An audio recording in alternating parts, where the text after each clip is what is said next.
I'd now like to introduce our next panel, which is Hashtag Government, Engaging the Citizens. And this will feature Jason Townsend, who's the Deputy Social Media Manager for NASA, Rebecca Matulka, who's the Deputy Director of Digital for the Department of the Interior, Preston Golson, who's the Chief of Public Communications for the CIA, and moderating today is our own Catherine Peters, who's the Deputy Editor here at Government Executive. Please join me in welcoming the panel to the stage.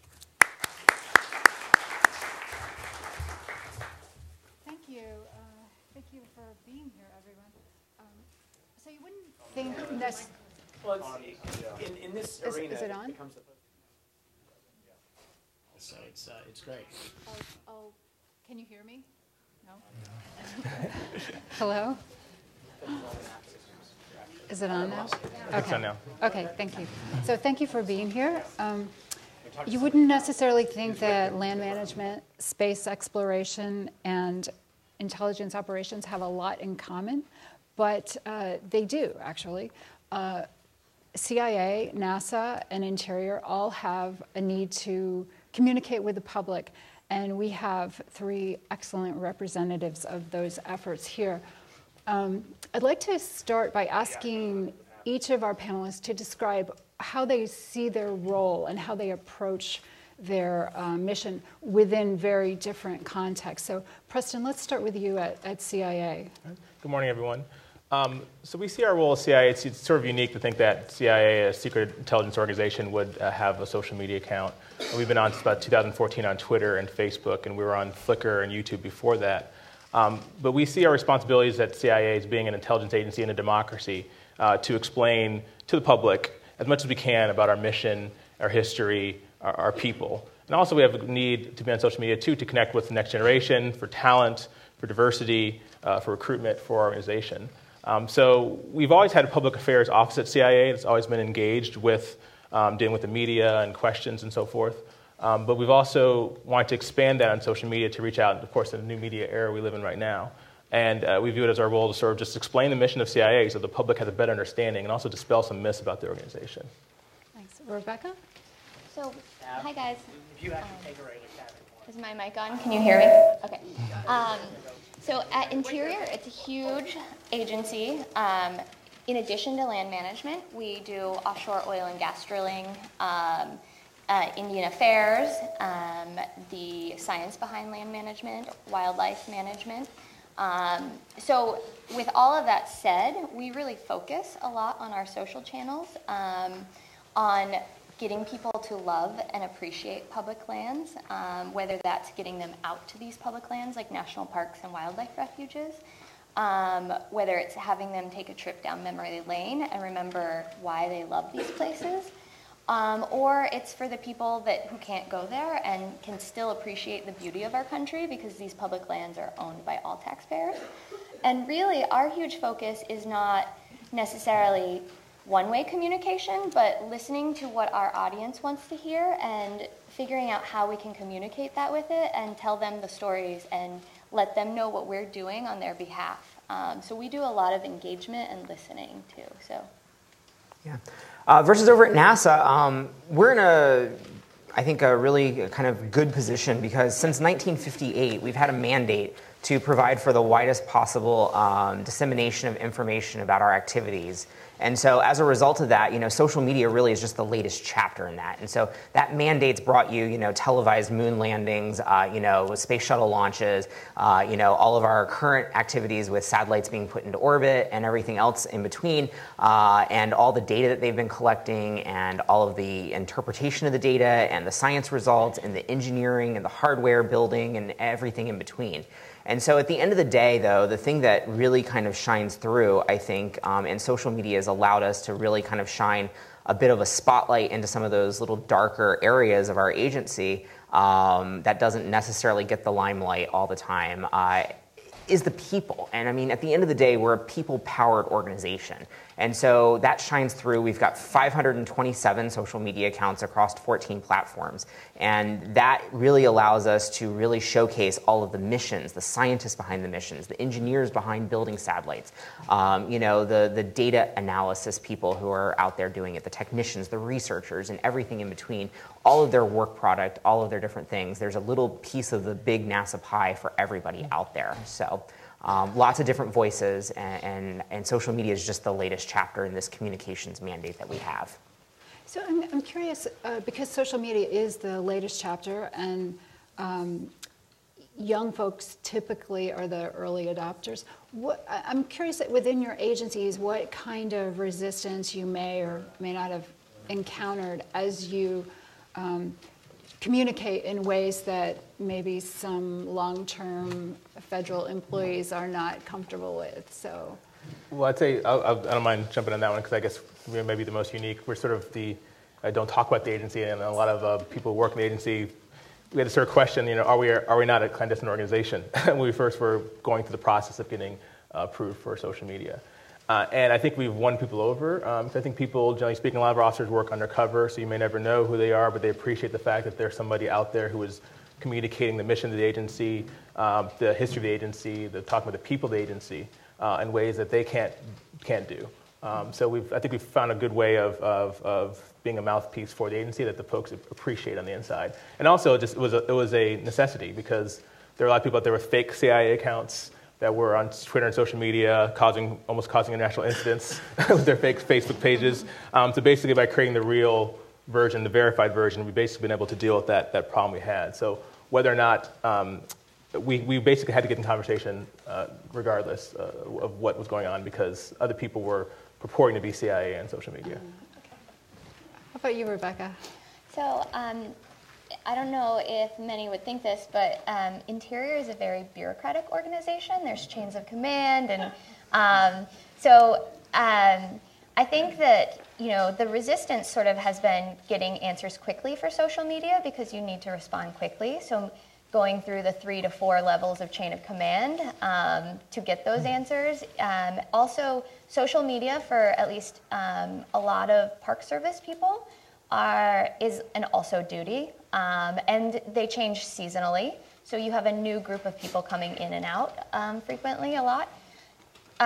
So it's finding the allies within parks or people to work with within the agency who are excited about social media and who really want to do things, and working with them to do and tell the stories and create the content and engage with the public. Yeah, versus at NASA, so we got our start in 2008, and when we got our start, we actually built a business need case, basically. Not a business use case, but a need case. At the time, our very first account was a Twitter account for our Mars Phoenix lander, and it had a variety of data downlinks that were never going to neatly come in Tuesday afternoons at 2 p.m. No, they're going to come in on the 24-hour cycle, 7 days a week, for the duration of this mission, and the batteries and everything on it were only supposed to last a certain amount of time.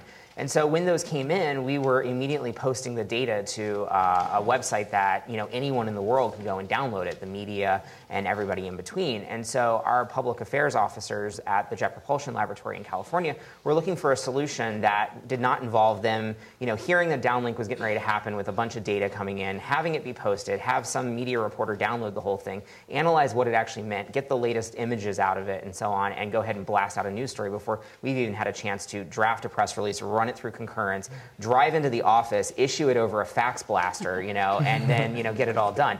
And so, at the time, we were not telework ready or any of those sorts of things. And so, Twitter filled a need in that, we could have the scientists download the data themselves, do a quick analysis of it and say, here's the highlights in this data package, and here's what's significant at 4 in the morning on Sunday morning or something whenever it came down.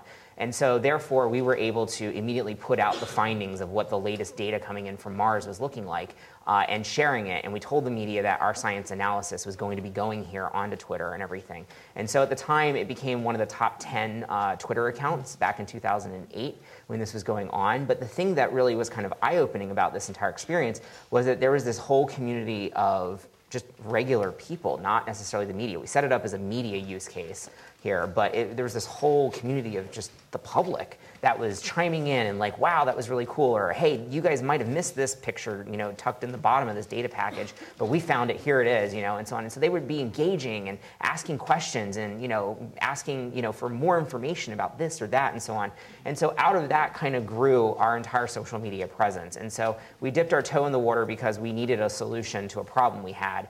But from then on, it kind of became this big organic thing that sort of grew from there and not really had a lot of resistance. It was something that we were able to leverage in smart ways and really kind of grow from where we were with just one account for one mission to where we are now with hundreds of accounts for hundreds of missions. So how do you craft a social media strategy when the technology changes, the users change? I mean, different technologies work with different demographic groups, I would think. So how do you develop a strategy that you can easily move and change to changing circumstances? Well, our strategy is we segment our audience into basically 3 groups. And we think about the analogy we give is like, think about how you go through a museum. There's some people who go through a museum and basically they read all the panels, all the details. They go to the gift shop afterwards. They buy the books. They go home. Other people kind of just move quickly through the museum. They quickly look at the big visuals, the titles, and keep it moving. There's people in between who kind of do a little bit in between the two. And we kind of segment our audience into skimmers, swimmers, and divers. So basically, we try to optimize our social media content to basically address those 3 audiences. So if you look at our stories, our Twitter stories, we'll take a long article we put on the CI.gov, and we call it Tweetify it, basically put into 6 or 7 or 8 tweets. So if you're a skimmer, you can basically read the tweets, and you basically know more about the agency than you knew otherwise.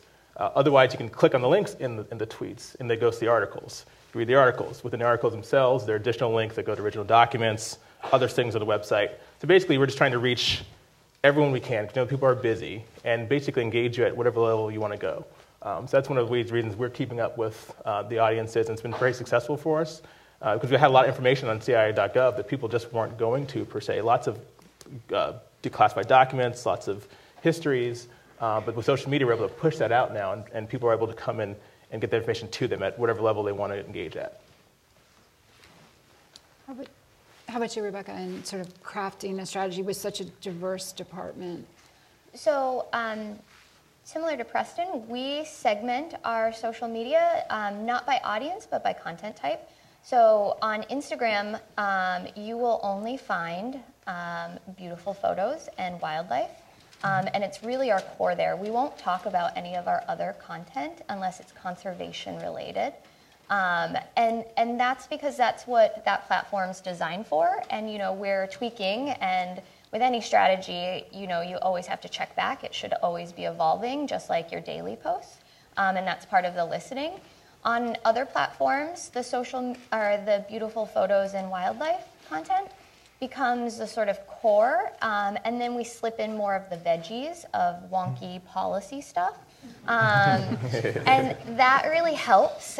We give them lots of dessert, so that when we give them the veggies, sort of what Jason was saying of shining the light on lesser known content, we have an audience there for it. So is part of your mission customer service related as well?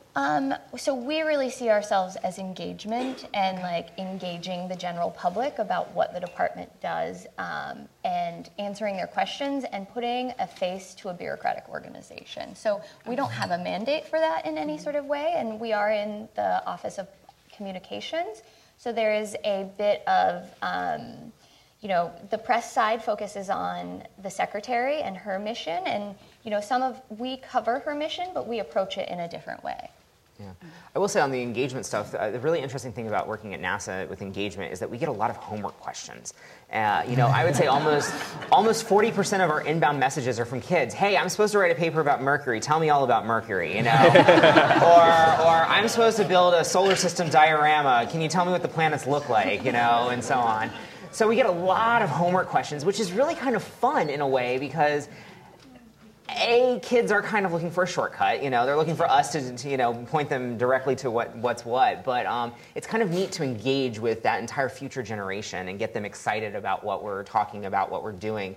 And so if we can do it where it's not just the veggies, but it's the dessert, the veggies, and maybe a really nice piece of protein or something mixed in there as well. Give them an awesome space picture.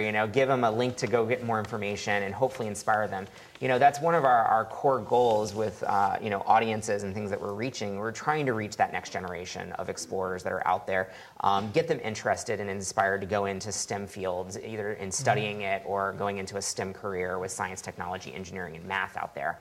And because that is our future pipeline at NASA, if not the future pipeline for a lot of industries in this country. And so we want to be that vehicle for inspiration. And so we use our social media channels because it is connecting with a slightly different audience than our traditional media operations or some of our traditional things like Speakers Bureau or things like that and so on. So we are able to go direct to a younger demographic and definitely talk directly to them in a way that cuts out a lot of the middlemen and messengers that they may either have an attitude against or oh gosh, mom and dad are now on Facebook, I need to leave this platform, that kind of thing. So it's interesting, and we see it in the feedback we get from people. A lot of folks are like, whoa, NASA has a Snapchat. That's really cool. Let me go follow them. And then they're like, wow, I am so nerdy because I love that, And that's really good for us. And that really allows us to, hit the right audience and hit the right messages that we want to get out there and talk about our missions and our programs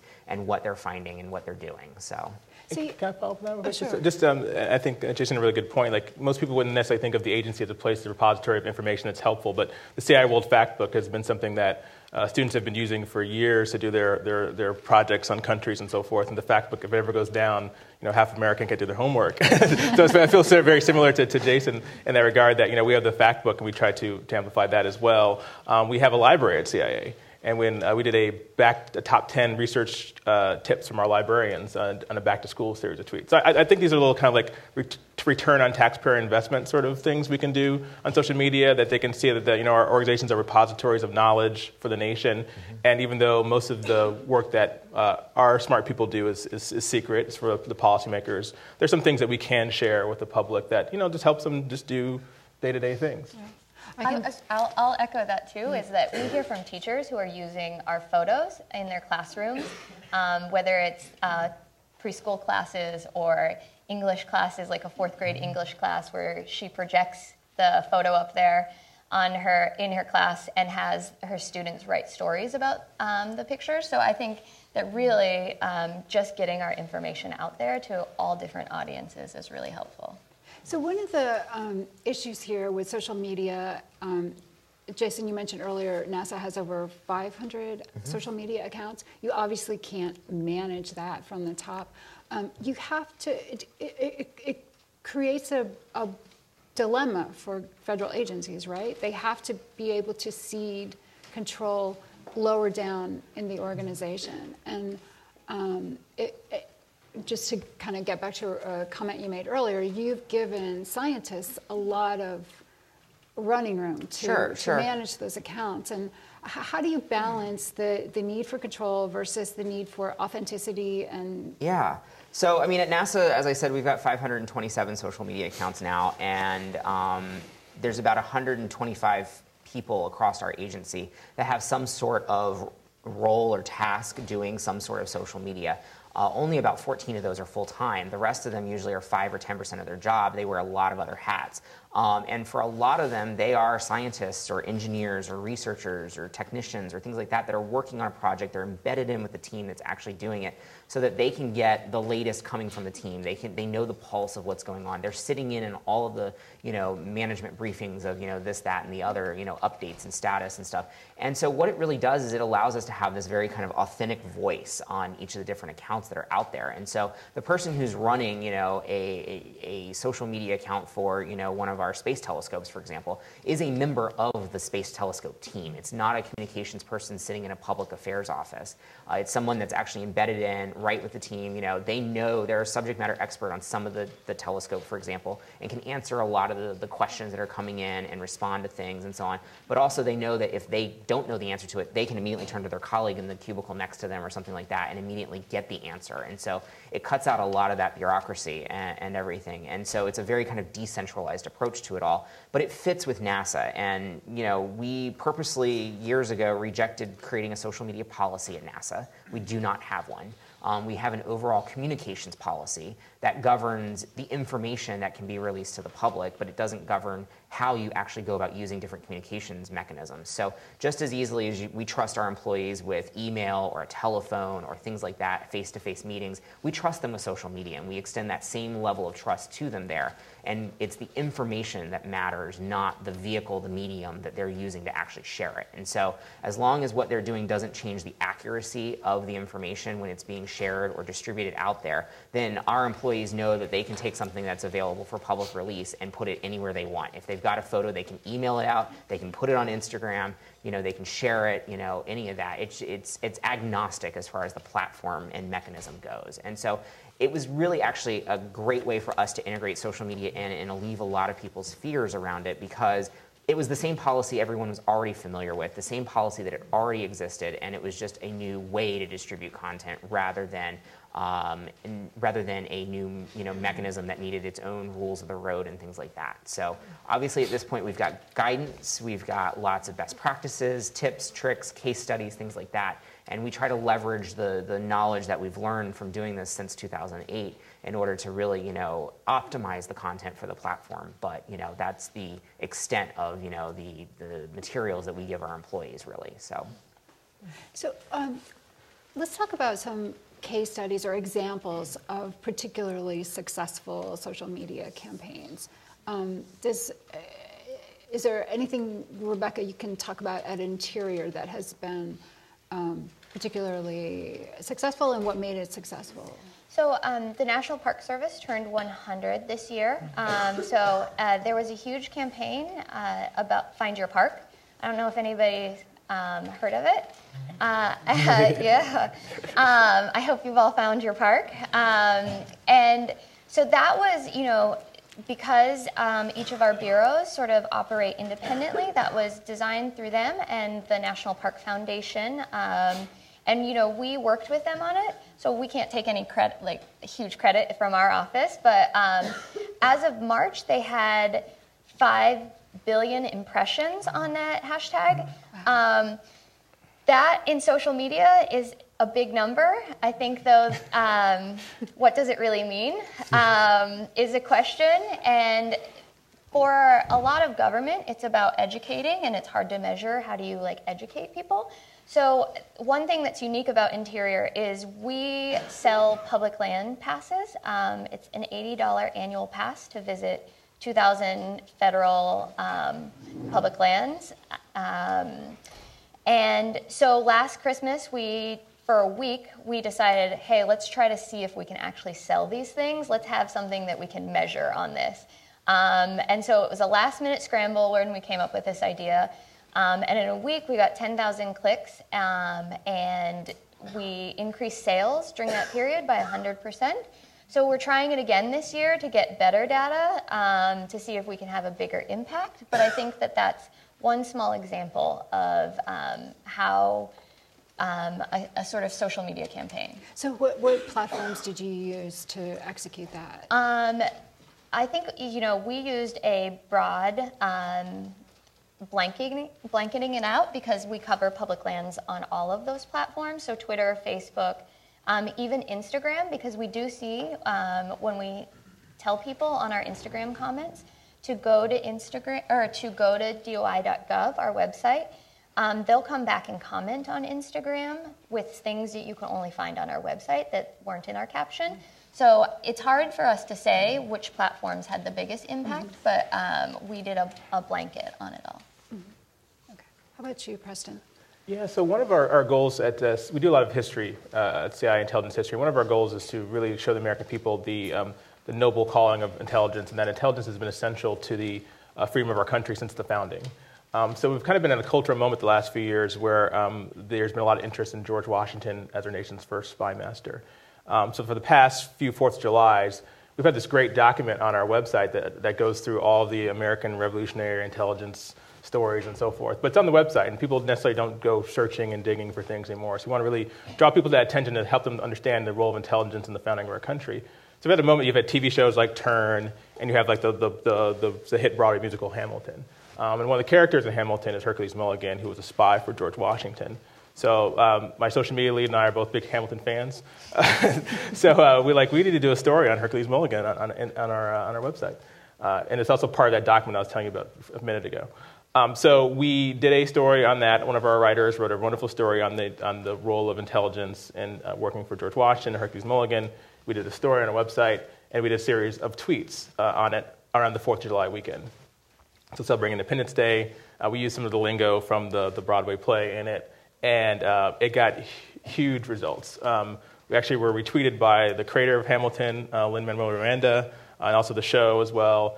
And you could see, like, we had put the story on the website a few days before the 4th of July, and we hadn't done any social media on it. We had a few reads or something like that. But after, it gets tweeted out and then retweeted by someone of that nature, then you have, like, tens of thousands of reads of the story.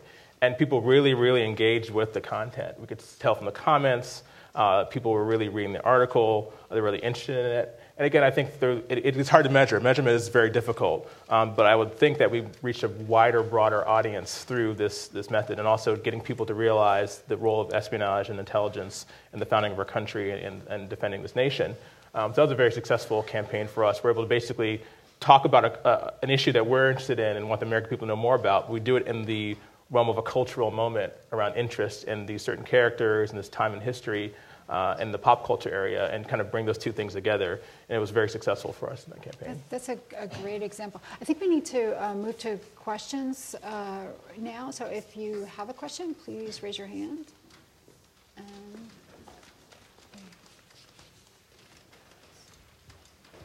And someone will be there. Yes. Is it on? Hi, Lisa Jenkins with EPA. My question is, and I think you've alluded to it a little bit, is how do you address or counter the fake news, the fake stuff that's out there with truth?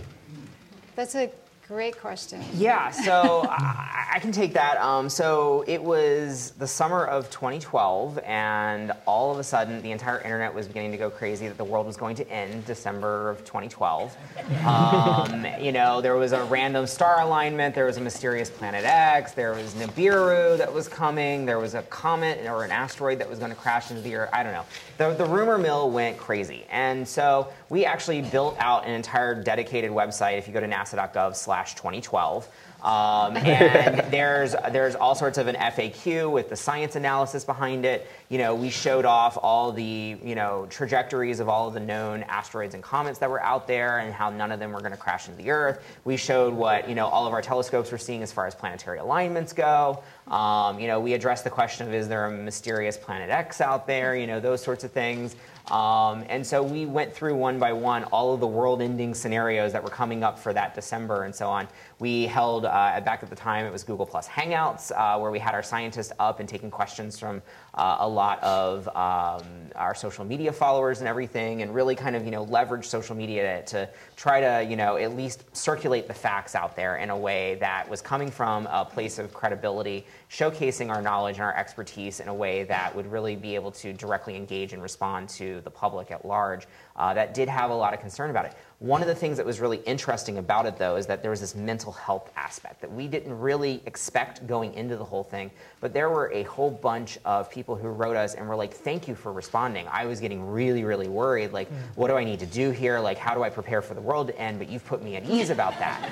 And it's like, wow, okay, And so, it was one of those unexpected things. And so we actually talked to some of our like human researchers who do human, research studies and stuff on astronauts and stuff to prepare them for long duration missions in space and stuff. We talked with them about the mental health aspects of this as well. And so we actually changed some of our wording and our messaging around in the way that we approach some of this to take some of that into account as well. And so it was a really kind of an interesting way where some of our different disciplines that we do kind of came together in a way that wouldn't have if it hadn't been for that social media moment to try to deal with some of those things. So to this day, there's always a sensational press headline. There's an asteroid that's going to zip by Earth or something, and it's going to come, oh, so close. Well, no, it's going to be 3 times the distance of the moon, like those sorts of things. And so, we try to circulate the facts with as much data as we can put behind it out there. So that people can arrive at their own conclusions about it and so on. But, at the end of the day, if we wanted to, we could spend all day just chasing down every rumor, every, piece of misinformation that's out there and so on. So we try to find the ones that have kind of reached that critical mass and try to address those and so on, rather than try to chase down every single one that's out there. So. Anybody else have a fake news takedown story? Great example. How about another question? Hello, my name is Danielle Johnson. I'm a Presidential Management Fellow with CBP. And my question is, how do you inform the general public that your accounts exist? Like, how do you draw people into your social media platforms? We had a unique opening. CIA's initial inaugural tweet, I think, is the second most retweeted inaugural tweet in Twitter history. And it was we can either confirm or deny this is our first tweet. I was not in the office at the time. My social media lead was, and there was a big sort of internal office sort of variety of options they came up with, and this is the one that people decided on, and it worked out quite well. CIA, I was a spokesperson at CIA as well. I used to joke that CIA is kind of magic 3 letters. Like a story that would typically be boring in any other agency, you put CIA next to it, it becomes interesting all of a sudden. Because we're lucky to have that sort of mythology and cachet with the name, so it wasn't necessarily a problem for us to get our social media accounts known, because us being on social media to begin with was so odd and different that we haven't had a challenge with that per se. But we do try to cross-pollinate our accounts as much as we possibly can. Like I said, the way we do our social media and putting it out in the story format so people can read and be engaged with it. We try to do tweets at certain times. For example, the precursor to CIA was Office of Strategic Services, World War II agency, and there was Mo Berg, who was a catcher. He was a baseball player, but also a spy for the OSS. So we did a series of tweets on him during the World Series. So we would hashtag World Series, talk about him. So trying to engage your conversations about your organization in things that people are already tweeting about. And just one more example on that, with our World Fact Book during the Olympic opening ceremonies. We did a series of Twitter polls with questions about the countries as they were coming out during the opening ceremonies. Like, how many miles of railroad does country X have? And the answer to that is on our World Fact Book. So we're basically engaging a time when people are on their social media accounts talking about the opening ceremonies. We're using those hashtags to get our conversations thrown into that. And hopefully via that mechanism, people will, hey, I didn't know CIA account, I'm going to follow CIA. I'll just jump in here. We do a lot of that as well, where we find those moments in pop culture to engage in the larger conversation that's happening out there, whether it's movies or TV shows or music or things like that. But something that we do that really connects well, that allows us to really get the word out about what we're doing, is that we build brand ambassadors. And we do that through an offline engagement program where we invite our social media followers to apply for an opportunity to come behind the gates at NASA and go behind the scenes and get a really compelling in-person experience where they can see things that are not generally open to the public. And so, for each rocket launch, for example, we bring a whole crop, 50 to 100 people from our social media followers into we call it a NASA social program. And so they get to go behind the scenes, they get to talk to the experts, they're given a tour of the facilities, the launch facilities, they get to go see the rocket on the launch pad, they hear from the scientists that are going to be using the data the satellite's going to go and collect and everything. They hear from the launch team, the people who build the rockets, the people who have an intricate role within that mission and everything. And on some level, it's such a compelling experience that we make no ask of people other than find your way to our front door, and then we will take you from there. And so people will arrange for childcare and leave from work and travel and everything, and travel there from all over the globe, or we've had people come to Florida for a rocket launch from Juneau, Alaska, and stuff like that, and pay their own way to get there, because it is something that they want to do and really want to deepen that relationship they have with NASA. The thing that we've found out of that, though, is that they take that experience with them when they leave, and they do a lot with it. They write articles for local newspapers about what's it like to go and visit NASA. We had a comic book illustrator who worked for Marvel Comics create her own comic book that she put up online on her website for free for anyone to go and download, and she promoted it across all of her social channels, and it really featured and highlighted a lot of the people she met at NASA, and she treated them as though they were superheroes. Who were doing the impossible sort of thing here, and making space happen. And so it's those unique sort of things that reach and connect audiences that are not necessarily your traditional space audience out there. And we try to use that as a program to get the word out to audiences that we're not directly connecting with, but it's kind of a virtual word of mouth exercise. And the neat thing about it, though, is that people adopt the missions that they were there for the rocket launch of, or that they got to go behind the scenes and see in a clean room or in a production environment where it's being built or designed or tested or that sort of thing.